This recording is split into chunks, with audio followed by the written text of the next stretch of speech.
Boa tarde, senhores.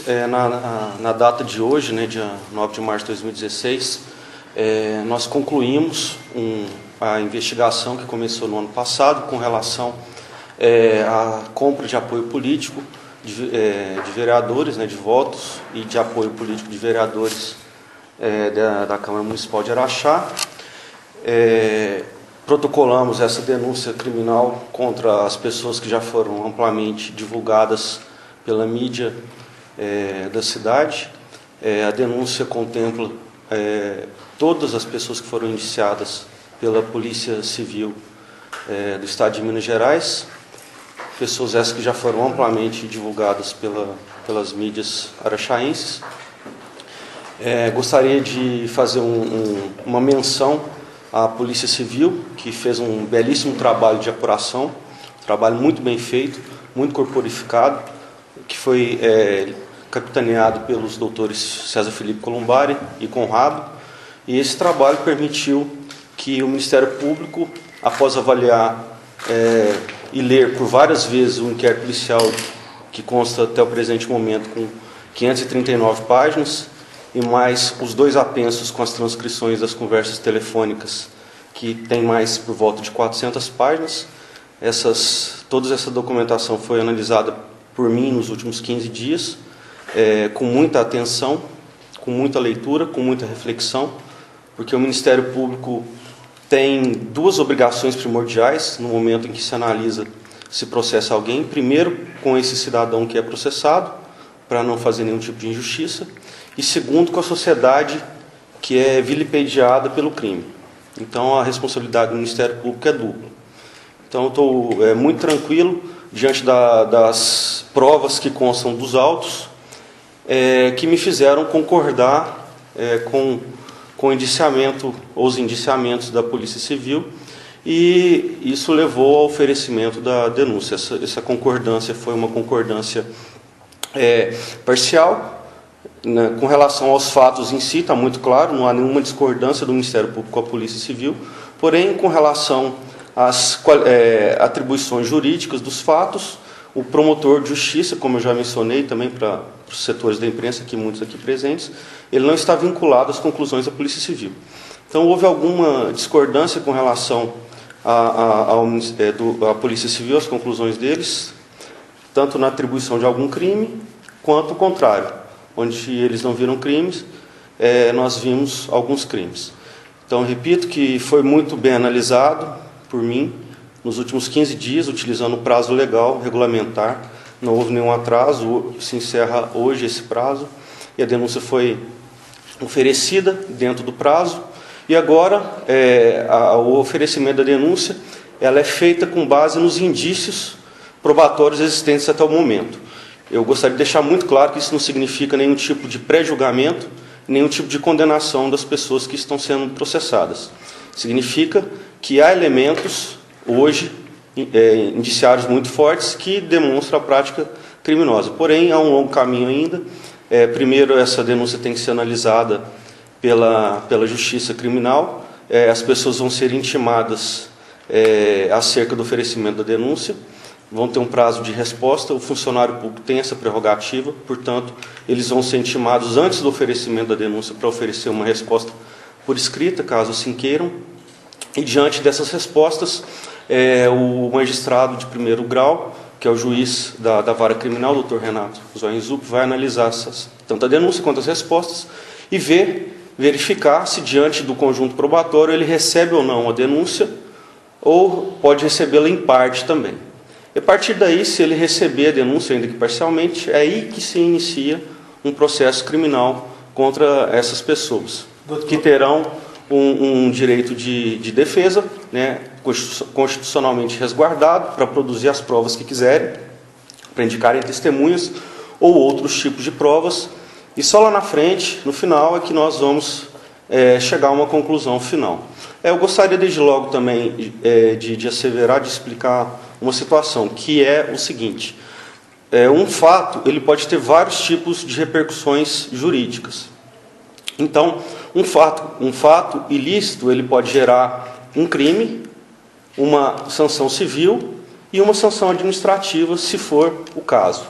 Nessa presente situação, como são agentes públicos, eles, em tese, cometeram infrações ao decoro parlamentar. Então, isso compete à Câmara Municipal avaliar, dentro da independência dela, se houve essa infração, se aconteceram as infrações ou não. Isso é totalmente independente, como eu também já tive a oportunidade de falar, da análise jurídica. Não há uma vinculação do entendimento da Câmara ao entendimento, primeiro, que foi das autoridades policiais, o entendimento atual deste promotor de justiça e também o entendimento que vai ser adotado pelo Poder Judiciário. A Câmara é totalmente livre para avaliar a questão da responsabilidade administrativa desses agentes públicos. A questão da responsabilidade penal, ela se inicia agora, a prossecução penal, através dessa denúncia criminal, e a questão da responsabilidade civil, que gera, em tese, atos de improbidade administrativa, ela também está sendo apurada pela Promotoria de Defesa do Patrimônio Público, que é a promotoria que eu titularizo, e por isso eu sou o autor dessa denúncia. Há um inquérito civil em andamento para verificar a questão da improbidade administrativa. Provavelmente vai ser concluído também em breve, nas próximas semanas. Doutor, nós gostaríamos que o senhor falasse quais são as denúncias, os crimes que cada agente público cometeu nesse caso de compra de apoio político dentro da Câmara Municipal. Os crimes que foram imputados são os crimes de corrupção ativa e passiva. Em todos eles? Há pessoas que corromperam e há pessoas que foram corrompidas, como os senhores já sabem, como foram divulgadas. Não é interessante o senhor especificar nome a nome, caso a caso, para que haja um entendimento correto e não haja confusão por parte da gente, doutor?